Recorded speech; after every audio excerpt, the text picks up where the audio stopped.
جانے لگے. آقا غار میں پہلے آپ نہیں جائیں گے, پہلے ابو بکر جائے گا. ابو بکر کیوں؟ عرض کی آقا صدیوں پرانی غار, نہ جانے اندر کون سی جان لیوا چیز بیٹھی ہے, اس لیے آپ باہر ٹھہرے, پہلے میں غار کا جائزہ لیتا ہوں تاکہ اندر بھی کوئی جان لیوا چیز ہو تو جان جائے تو ابو بکر کی جائے, میرے مصطفیٰ کو کوئی تکلیف نہ پہنچے. پھر چشم فلک نے وہ منظر بھی دیکھا کہ ہوئی غار ثور, جب سارے سوراخ بند کر دیے, جو کپڑا تھا پھاڑ پھاڑ کے ہر سوراخ کو بند کرتے گئے, آخر سطر بھی ڈانپنا تھا. ایک سوراخ جب پھر بھی بچ گیا, ابو بکر نے اپنی ایڑی رکھ دی اور عرض کی آقا آ جائیں, اب ماحول سازگار ہے, تشریف لائیں. آقا اندر تشریف لے گئے. قربان جائیں ابو بکر کے مقدر پر. پھر غار ثور کی خلوت, ابو بکر کی گود اور آقا کا سر انور ہے. کیا جی بھر کے تکا ہو, کیا جی بھر کے نظارے کیے ہوں. ہم تو ترستے ہیں نا کہیں خواب میں ایک جھلک ہو جائے. قربان جائیں ابو بکر تیرے مقدر پر, جنہوں نے غار ثور کی اس تنہائی میں جی بھر کر اپنے آقا کے ودھا مکھڑے کو تکا ہوگا. ادھر آئی دہا ڈنگ کر رہا ہے, مگر قربان جائیں ابو بکر کی محبت پر, عشق پر, وفاداری پر, کہ وہ یار غار سانپ کے اژدہے کے ڈنگ تو برداشت کر رہے ہیں مگر کملی والے آقا کی خاطر پاؤں پیچھے نہیں ہٹا رہے. یہ وفاداری ہے, یہ عشق ہے. اپنی جان کو بھی آقا کے قدموں پر وار دیا کرتے تھے. یہ جان نثاریاں, یہ وفاداریاں ہیں. میں یہاں روک کر ایک اور بات بھی آپ کو بتاتا چلا جاؤں. چلیں خیر اینڈ پر آ جائے گی یہ بات, تو میں جسٹ محبت کے ایک دو تذکرے بتائے. پھر ہجرت کر کے مدینہ چلے گئے. 2 سال بیت گئے. غزوہ بدر حق و باطل کا پہلا معرکہ ہے. اور آپ کو معلوم ہے کہ مسلمان جن کے خلاف صف آ رہا ہے وہ کو غیر نہیں ہے, مقابلے میں رشتہ دار کھڑے ہیں جو ابھی ایمان نہیں لائے تھے. کسی کا والد مقابلے میں, کسی کا بیٹا مقابلے میں, کسی کا چچا مقابلے میں, کسی کا کوئی رشتہ دار مقابلے میں. سیدنا صدیق اکبر رضی اللہ تعالیٰ عنہ مسلمانوں کی طرف سے میدان جنگ میں ہیں, اور ان کا اپنا سگا بیٹا جو ابھی ایمان نہیں لایا تھا کافروں کی طرف سے مد مقابلے. جنگ مسلمانوں نے جیت لی, کافر بھاگنے پہ مجبور ہو گئے. بعد میں کچھ وقت گزرا, آپ کے اس بیٹے نے اسلام قبول کر لیا. اب ایک دن باپ بیٹا اکٹھے بیٹھے ہیں. بیٹا باپ سے عرض کرتا ہے کہ ابا جان میدان بدر میں آپ 3 مرتبہ میری تلوار کی زد میں آئے, مگر میں نے ہر مرتبہ آپ کو باپ سمجھ کے چھوڑ دیا. یہ بات سنی, وہ پروانہ چراغ مصطفی فرمانے لگے کہ بیٹے وہ حالت کفر میں تیری کیفیت تھی کہ تو نے مجھے باپ سمجھ کر چھوڑ دیا, مگر اللہ کی عزت کی قسم اگر تو ایک مرتبہ بھی میری تلوار کی زد میں آ جاتا تجھے بیٹا سمجھ کے نہ چھوڑتا بلکہ دشمن مصطفیٰ سمجھ کے تیرا سر قلم کر دیتا. یہ محبت, قرآن اس محبت کا تقاضا کر رہا ہے. تو کامیابی کے امتحان کے لیے پہلا پرچہ جس کا ذکر قرآن کر رہا ہے وہ محبت رسول صلی اللہ علیہ وسلم ہے, اور محبت بھی وہ جو دنیا کی ہر محبت پر غالب آ جائے. ایسی محبت کامیابی کی ضمانت ہے. پھر اللہ رب العزت نے اسی مقام پر آگے فرمایا وَعَزَّرُوهُ, اور وہ جو ہر حد سے بڑھ کر میرے محبوب کی بارگاہ کا ادب کرتے ہیں. یہاں پر بھی عام ادب کی بات نہیں ہے, عَزَّرُوهُ یہ تعزیر سے نکلا, اور تعزیر کہتے ہی اس ادب کو ہے جو ہر حد سے بڑھ کر ہو. کامیابی کے لیے عام ادب کا حکم نہیں ہے. فرمایا وہ ادب جو کسی حد کے اندر ہو وہ کسی اور کا تو ہو سکتا ہے, سن لو میرے محبوب کی بارگاہ کے لائق نہیں ہو سکتا. میرے محبوب کی بارگاہ کے لائق کوئی ادب بنتا ہی تب ہے جب وہ ہر حد سے بڑھ کر ہو. سبحان اللہ. ہر کسی کے ادب کی حد ہے. والدین کے ادب کی ایک حد ہے, استاد کے ادب کی ایک حد ہے, حتیٰ کہ پیر و مرشد کے ادب کی بھی ایک حد ہے. حد کراس نہیں کی جا سکتی. مگر کملی والے آقا کے ادب کی حد ہی کوئی نہیں ہے. فرمایا جب تک ہر حد سے گزر نہیں جاتے تب تک میرے محبوب کی بارگاہ کے لائق ادب بنتا ہی نہیں.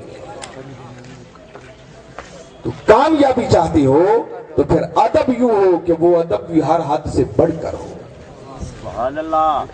اور جن کو یہ راز سمجھ آ گیا تھا, میں تو اکثر کہا کرتا ہوں یہ ادب سیکھنا ہو تو کبھی عاشقوں سے سیکھیں. ادب پہلا کرینہ ہے محبت کے کرینوں میں. پھر خود کو وہ مٹا دیتے ہیں، فنا کر دیتے ہیں۔ ابھی پچھلے دنوں میں ڈی جی خان میں آیا تھا، وہ میں لمبی حدیث مبارکہ تو اس وقت نہیں دہرانا چاہ رہا، بس اس کا ایک جز ٹیسٹ بتانا چاہ رہا، اور آپ خود فیصلہ کریں کہ یہ جو ادب کیا گیا یہ حد کے اندر تھا یا حد سے بڑھ کر تھا۔ صحیح بخاری شریف کی حدیث مبارکہ ہے، جماعت ہو رہی ہے، صحابہ کرام نے صفیں بنائی ہوئی ہیں، ابو بکر امامت کے مسلح پر کھڑے ہیں، میرے آقا تشریف لے آئے، ابو بکر نے امامت کا مسلح چھوڑ دیا۔ اب مجھے بتائیں کہ اللہ کا رسول آ جائے تو خدا کی عبادت ہو رہی ہو، ابو بکر امامت کا مسلح ہی چھوڑ دے، یہ ادب جو کیا ہے یہ ادب حد کے اندر ہے یا حد سے بڑھ کر ہے؟ اس ادب کا تقاضا قرآن کر رہا ہے، اور صحابہ نے یہ کر کے دکھایا۔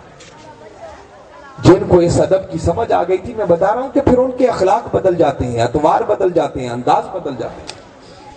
جس جس عاشق کو سنیں گے وہ جب آقا کی بارگاہ کی نسبت اپنی بات کرتا ہے تو خود کو مٹاتا ہوا نظر آئے گا۔ اور میں نے سنا ہے کہ بعض خالی عقل کے پیمانے پر باتیں کرنے والے جب ایسی باتوں کو سنتے ہیں تو کہتے ہیں یہ انسانیت کی تذلیل ہے۔ آپ نے دیکھا ہے کہ عاشق جب بات کرتے ہیں تو خود کو آقا کے در کا سگ کہتے ہیں، اور سگ کہلانا بھی اپنے لیے سعادت سمجھتے ہیں۔ وہ بطور سگ بھی قبول کر لیں تو اس سے بڑی خوش نصیبی اور کیا ہوگی۔ اب جس جس عاشق کو سنیں گے اس کی بولی یہی ہوگی، زبان یہی ہوگی۔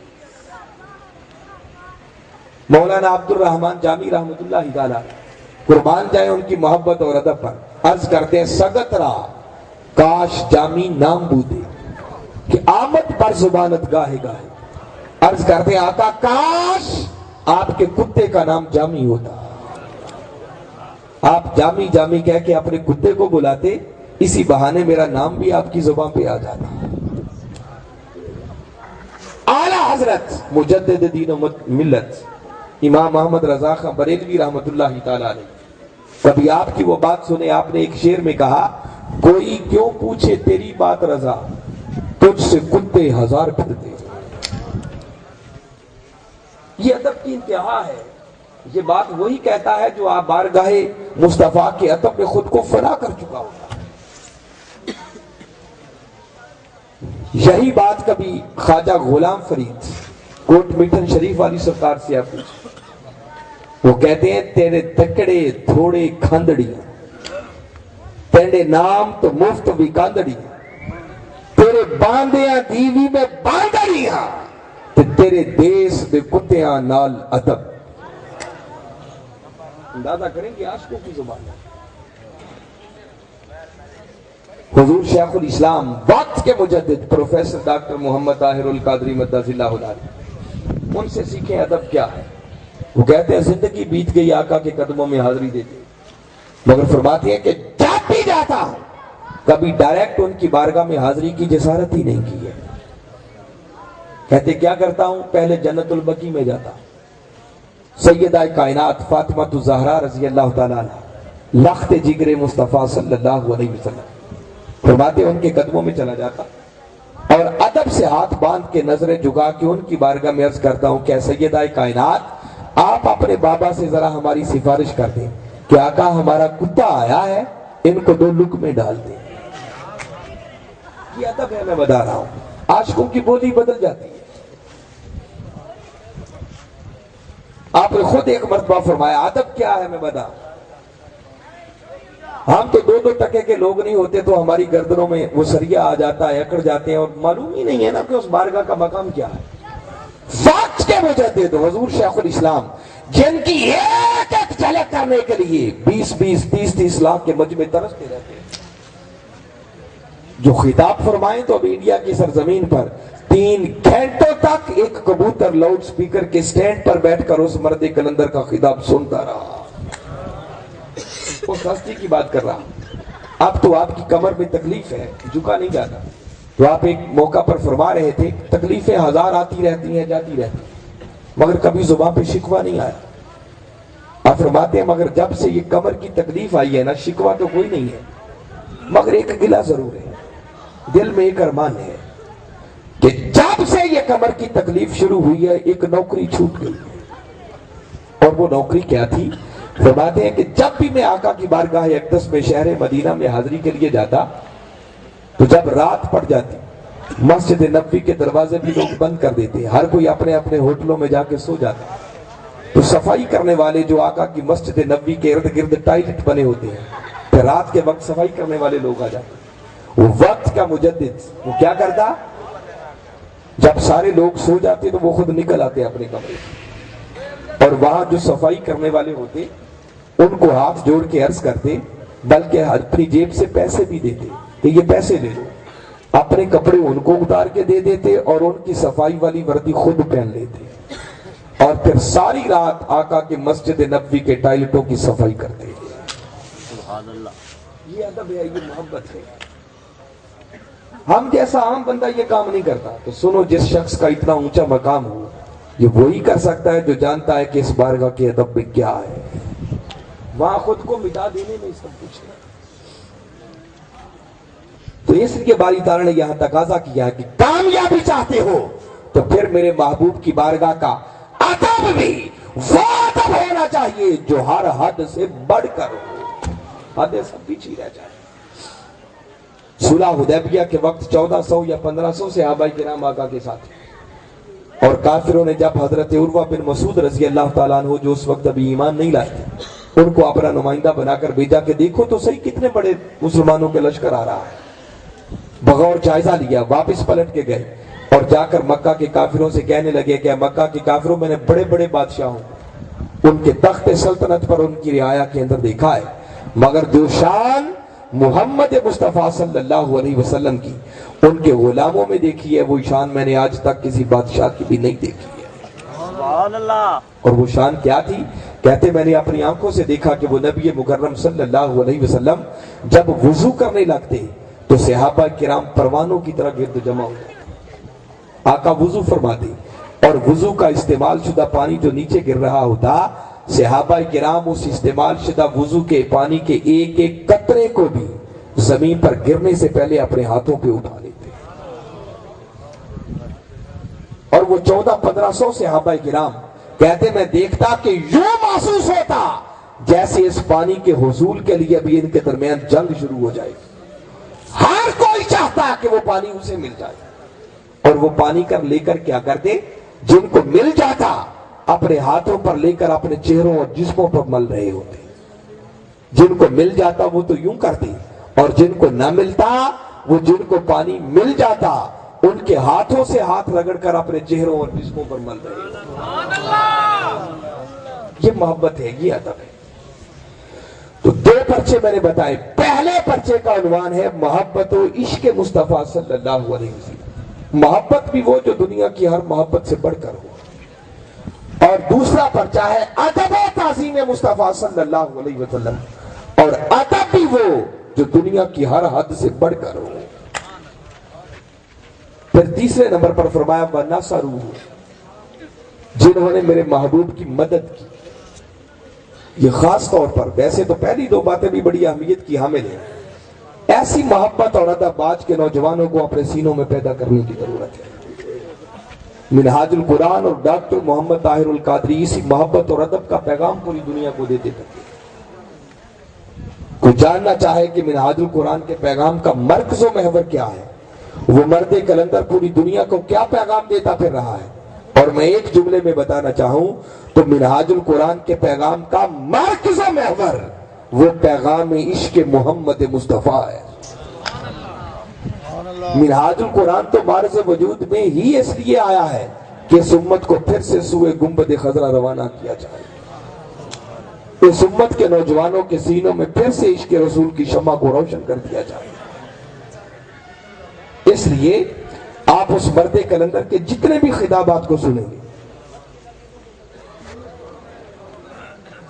ان کے خطابات ہوں یا ان کی کتابیں ہوں، 7000 موضوعات پر آپ کے خطابات ہیں، اور 500 کے لگ بھگ وہ کتابیں ہیں جو چھپ کے مارکیٹ میں آ چکی ہیں۔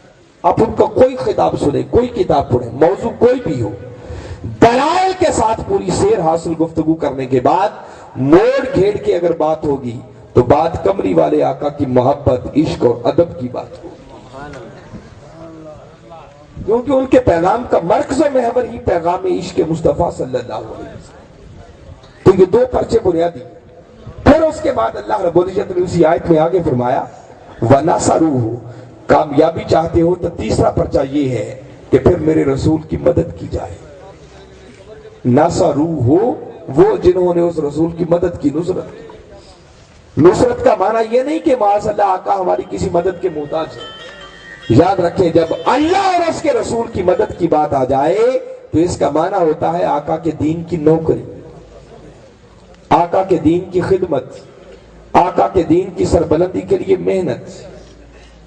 فرمایا پھر کامیابی چاہتے ہو تو کامیابی کا تیسرا پرچہ یہ ہے کہ پھر میرے مصطفیٰ کے دین کی سربلندی کے لیے اپنا تن من دن سب کچھ لوٹا دیا جائے.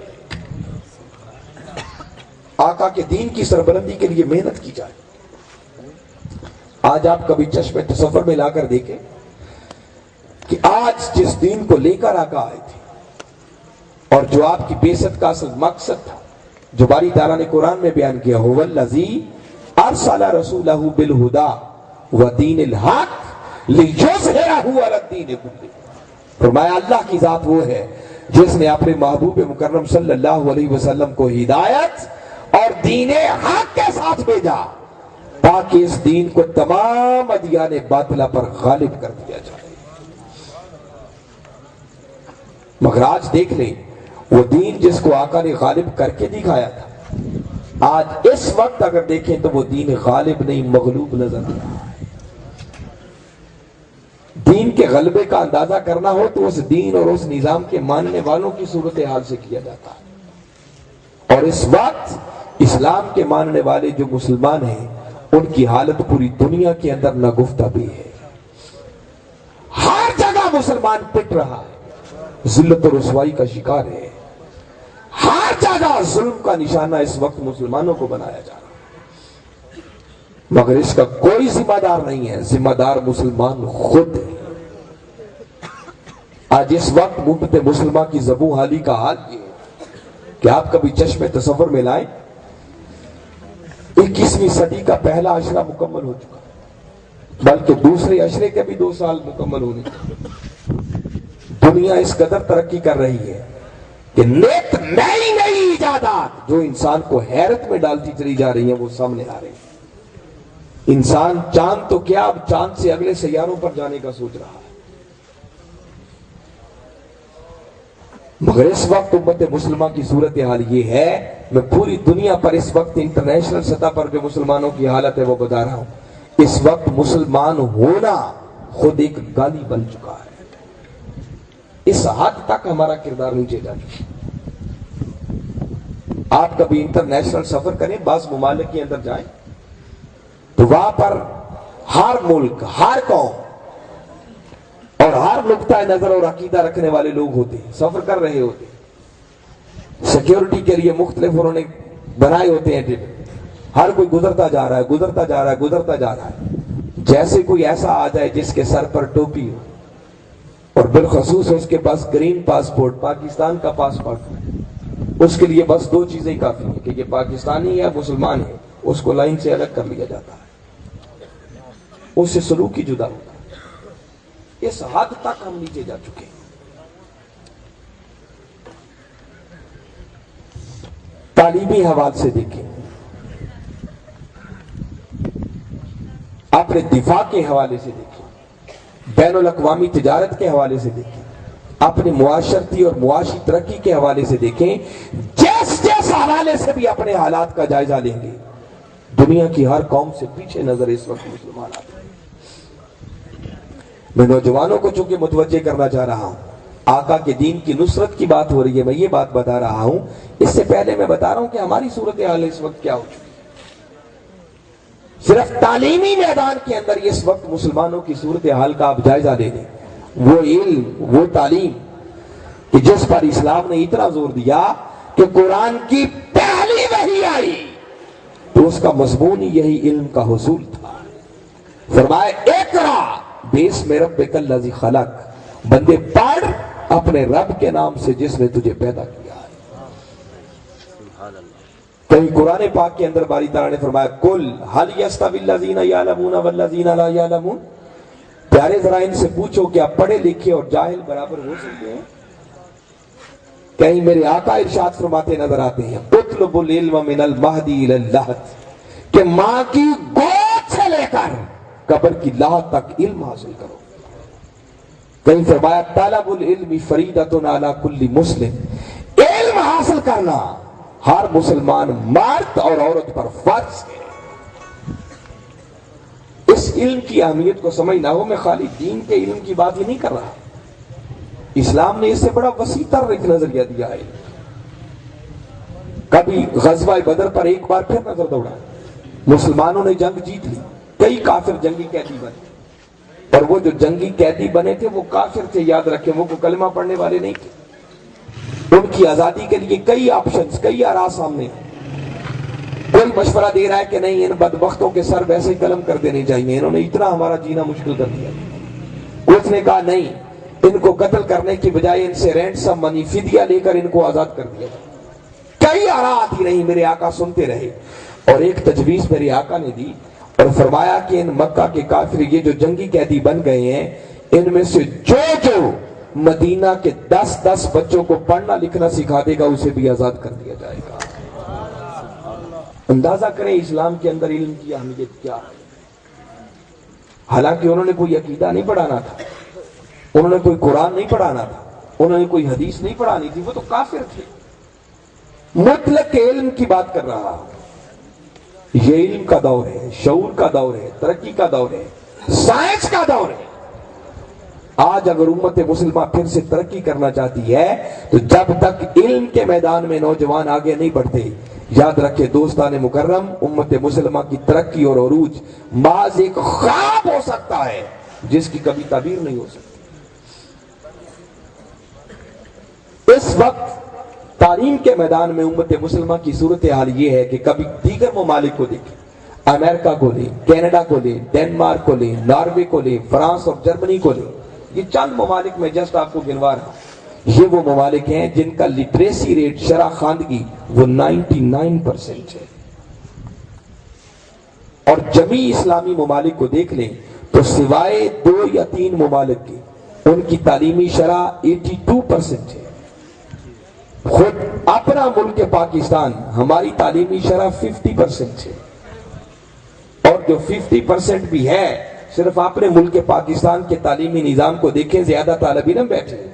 میں آپ کو متوجہ کرنا چاہ رہا ہوں، ہمارا تعلیمی نظام سرے سے تباہ ہو چکا ہے، سوائے رٹا سسٹم، نقل کا رجحان اور سلیکٹو سٹڈی کے اور رہا ہی کچھ نہیں۔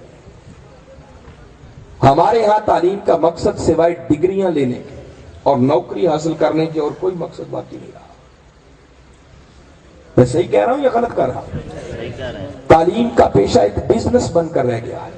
گورنمنٹ کے ادارے تو بری طرح فلاح ہو چکے ہیں، کوئی شخص وہاں اپنا کردار ادا کرنے کے لیے تیار ہی نہیں ہے، اپنی ذمہ داری کو ذمہ داری کوئی نہیں سمجھتا۔ یہ وجہ ہے کہ آج گورنمنٹ کے اداروں میں پڑھنے کی بجائے لوگ پرائیویٹ اداروں کو زیادہ ترجیح دیتے ہیں، کیونکہ وہاں پڑھانے والا استاد بھی کہتا ہے بیٹا یہ سیکھنا ہو تو میرے گھر شام کو ٹیوشن پڑھنے کے لیے آ جانا۔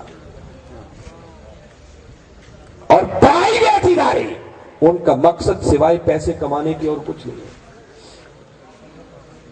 وہ یہ دیکھتے ہیں کہ ہم نے اپنے اسٹوڈنٹس کو نمبر زیادہ کیسے دلوانے ہیں، خواہ وہ سلیکٹو سٹڈی کروائیں، وہ رٹا لگوائیں، وہ پیچھے اپروچ کر کے جا کے آگے نمبر لگوا لیں، جو کچھ بھی کریں، مقصد یہ ہے کہ نمبر مل جائیں، ڈگریاں مل جائیں لوگوں کو۔ تعلیم ڈگریاں لینے کا نام نہیں ہے۔ اگر اس تعلیم کے حصول کے بعد انسان صحیح معنوں میں انسان ہی نہ بن سکا، اس کے اندر انسانیت ہی پیدا نہ ہوئی، وہ علم نہیں ہے۔ اس لیے حاضرین مکرم، میں یہاں صرف نوجوانوں کی بات ہی نہیں، بڑے بھی بیٹھے ہوئے ہیں۔ آج بس کئی جگہوں پر یہ سوال ہوتا ہے، پوچھا گیا، یہ سبجیکٹ رکھے گئے کہ آج کا نوجوان دین سے دور کیوں ہے؟ وجہ کیا ہے کہ وہ دین سے دور ہوتا چلا جا رہا ہے؟ یاد رکھیں، آج کے نوجوان نسل کی دین سے دوری کی سب سے بڑی وجہ یہ ہے کہ جس جگہ سے اس نوجوان کو دین کی طرف راغب کرنا تھا، وہ ہماری جملہ درسگاہیں ناکام ہو چکی ہیں۔ تربیت کے لیے، نسلوں کی تربیت کے لیے پہلی درسگاہ ماں کی گود ہے۔ اور اندازہ کر لیں ہم جس معاشرے میں رہتے ہیں اب تو پھر بھی کچھ نہ کچھ رجحان بن گیا ہے، مگر یہ آپ کا علاقہ اور اس علاقے سے تھوڑا اور آگے چلے جائیں، سندھ کی طرف چلے جائیں، بلوچستان کی طرف چلے جائیں، وہاں عورت کو تعلیم دینا ویسے گناہ سمجھا جاتا ہے۔ عورت کو پڑھائیں، ارے وہ عورت جس کی گود بچے کی پہلی درسگاہ بننا تھی، اس کو ہم نے جب علم سے محروم کر دیا، اس بچے کو تعلیم کہاں سے ملے گی؟ اولادوں کی تربیت میں سب سے بڑا کردار ماں کی گود اور گھر کا ماحول ہوا کرتا ہے۔ حضور بابا فرید گنج شکر رحمت اللہ تعالیٰ ایک دن اپنی والدہ کے پاس بیٹھے اور اپنی والدہ سے عرض کرنے لگے کہ امی جان میں نے جب سے ہوش سنبھالا ہے میری تہجد کی نماز کبھی قضا نہیں ہوئی۔ وہ سن کر فرمانے لگے کہ بیٹے اگر تیری تہجد کی نماز کبھی قضا نہیں ہوئی تو اس میں تیرا کمال کیا ہے؟ فرمایا کمال تیرا نہیں ہے، یہ کمال تیری ماں کا ہے جس نے بغیر وضو کبھی تجھے دودھ پلایا ہی نہیں تھا۔ میں بتا رہا ہوں کہ والدین کا کتنا رول ہوتا ہے۔ تو ہم نے تو اس پہلی درسگاہ کوئی ناکام کر دیا۔ کتنے لوگ ہیں جو بچیوں کو بھی بچوں کی طرح تعلیم دینے کے لیے تیار ہو جاتے ہیں۔ حضور غوث العظم شیخ عبد القادر جیلانی رضی اللہ تعالیٰ، اللہ کا کرم اپنی جگہ پر، مگر کبھی سوچے ان کے پیچھے بھی کچھ والدین تھے۔ باپ وہ تھا، میں نوجوانوں کردار بتا رہا ہوں، کل آپ نے اسی منصب پر بیٹھنا ہے، آپ بھی باپ بنے، آپ کی اولادیں ہوں گی، آج یہ یہیں سے آپ کا کردار بھی متعین ہوتا چلا جا رہا ہے۔ باپ وہ تھا کہ پانی میں آتا ہوا ایک سیب غلطی سے کھا لیا تھا، اس غلطی سے کھائے ہوئے سیب کی معافی کے لیے کتنے سالوں تک اس باغ کے مالک کے پاس جا کر مزدوری کر دیا۔ یہ بے دھیانی میں سیب کھا بیٹھا ہوں آپ کے پاس، وہ بھی کوئی صاحب حال نظر والے بزرگ تھے، دیکھا تھا کہ ایک غلطی سے سیب کھا لیا، اس کی خاطر اتنے سال محنت مزدوری کر ڈالی، تو یہ نوجوان کوئی عام نوجوان نہیں ہے۔ فرمایا ہاں مزدوری کے سال مکمل ہو گئے، اب غلطی معاف تب کروں گا۔ میری ایک بیٹی ہے جس نے آج تک کسی غیر محرم کو بری نگاہ سے، بلکہ یوں فرمایا کہ میری بیٹی ہے جو آنکھوں سے اندھی ہے، جو کانوں سے بہری ہے، ہاتھ پاؤں سے اپاہج ہے، اسے اپنے نکاح میں قبول کر لو تمہارا کھایا ہوا سیب معاف کر دوں گا۔ کوئی لمحے بھر کے لیے سوچا ہوگا، اندر بیٹھے ہوئے مفتی نے فتویٰ دیا ہوگا کہ اگر اس کے بدلے بھی سیب بخشا جائے تو سودا گھاٹے کا نہیں ہے، منافع کا ہے۔ نکاح ہو گیا، شام کو بیوی کے کمرے میں گئے، دیکھا وہاں حسین و جمیل عورت بیٹھی ہوئی، پلٹ کے واپس آ گئے، اپنے سسر سے ملے، آپ نے تو فرمایا تھا وہ اندھی ہے، وہ بہری ہے، وہ تو حسین و جمیل عورت بیٹھی ہے۔ تب آپ کے سسر نے فرمایا کہ بیٹے میرے کہنے کا مطلب یہ نہیں تھا کہ اسے آنکھوں سے نظر نہیں آتا، یہ میری وہ بیٹی ہے کہ جس نے آج تک کسی غیر محرم کو بری نگاہ سے دیکھا نہیں ہے، برائی کی آواز کانوں میں نہیں پڑنے دی، گناہ کی طرف کبھی قدموں سے چل کے گئی نہیں۔ تو دوستو جب ماں ایسی ہو اور باپ ایسا ہو تو بیٹا مادرزاد ولی پیدا نہیں ہوگا تو کیا ہوگا؟ تو ہم نے تو نوجوانوں کی، اپنی اولادوں کی تربیت کے جو پہلی دو درسگاہیں انہیں کوئی ناکام کر دیا ہوا ہے۔ ماں کو ہم تعلیم دینا نہیں چاہتے، آج بچیوں کو تعلیم دیں گے تو کل وہی مائیں بنے گی نا۔ اور آپ اس علاقے میں آگے جیسے جیسے چلتے چلے جائیں، ہر روز اخبار کے چہرے ہم بھی پڑھتے ہیں، ایسی ایسی کبھی رسمیں اور وہ جاہلانہ رسمیں جو عرب کے معاشرے میں پائی جاتی تھیں، شاید اس کے اثرات آج تک بھی نہیں گئے جاتا ہو، تو اندازہ کریں وہ قوم کیسے ترقی کر سکے۔ اور اگر یہ جو میں بات کہہ رہا ہوں کسی کو اس سے کوئی اختلاف ہو کہ ایسا نہیں ہے، تو میں آپ کو قرآن کی ایک مثال دیتا ہوں۔ آپ کو معلوم ہے کہ جب ابراہیم علیہ السلام نے خواب دیکھا بیٹے کو ذبح کرنے، تو اگلے دن بیٹے کو بلا لیا اور بیٹے کو بلا کر فرمانے لگے یا بنیا انی ارا فی المنام انی اذبحک فانظر ماذا ترى، بیٹے میں نے خواب دیکھا تمہیں ذبح کر رہا ہوں، بتا اب تیری کیا مرضی، اب تمہیں اللہ کی رضا میں ذبح کرنا چاہ رہا ہوں، بتا ذبح ہونا چاہتا ہے یا نہیں ہونا چاہتا۔ یہ کلمات بڑے قابل غور ہیں۔ فرمایا فانظر، اس پر اچھی طرح غور کر لے، سوچ لے اور پھر بتا ماذا ترا، اب تو کیا دیکھتا ہے، تو کیا چاہتا ہے، تیری مرضی کیا ہے؟ یہاں ایک سوال پیدا ہوتا ہے کہ ابراہیم علیہ السلام اللہ کے نبی ہیں اور نبی کا خواب عین وحی ہوتا ہے، تو ابراہیم کو معلوم تھا اللہ کا حکم ہے، تو بیٹے سے پوچھ کیوں رہے، پکڑتے ذبح کر دیتے۔ اور بفرض محال میں ایک جسٹ مفروضہ قائم کر رہا، پوچھا جو اسماعیل سے کہ بتا اب تو کیا چاہتا ہے، تو اگر وہ جواب نو میں دے دیتے کہ ابا جان میں ذبح ہونے کے لیے تیار نہیں ہوں، تو سوال پیدا ہوتا ہے کہ کیا پھر ابراہیم ذبح نہ کرتے؟ سوچنے کی بات، ذبح پھر بھی کر دینا تھا، چونکہ نبی تھے اور نبی اللہ کے حکم کی نافرمانی نہیں کر سکتا۔ وہ جانتے تھے کہ خواب دیکھا ہے کہ محض خواب نہیں ہے ہماری طرح کا، اللہ کی وحی ہے، حکم ہے۔ تو سوال یہ پیدا ہوتا ہے کہ جب کرنا ہی کرنا تھا تو پوچھا کیوں؟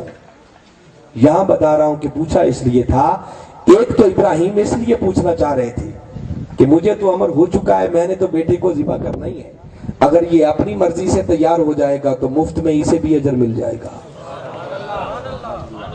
اور دوسرا اس لیے پوچھا تھا کہ آج ابراہیم اس تربیت کا ذرا انالیسس اور جائزہ کرنا چاہ رہے تھے جو اب تک بیٹے کی تربیت کی تھی، کہ دیکھو بیٹا تربیت کے کس مرحلے میں کیا جواب دیتا ہے۔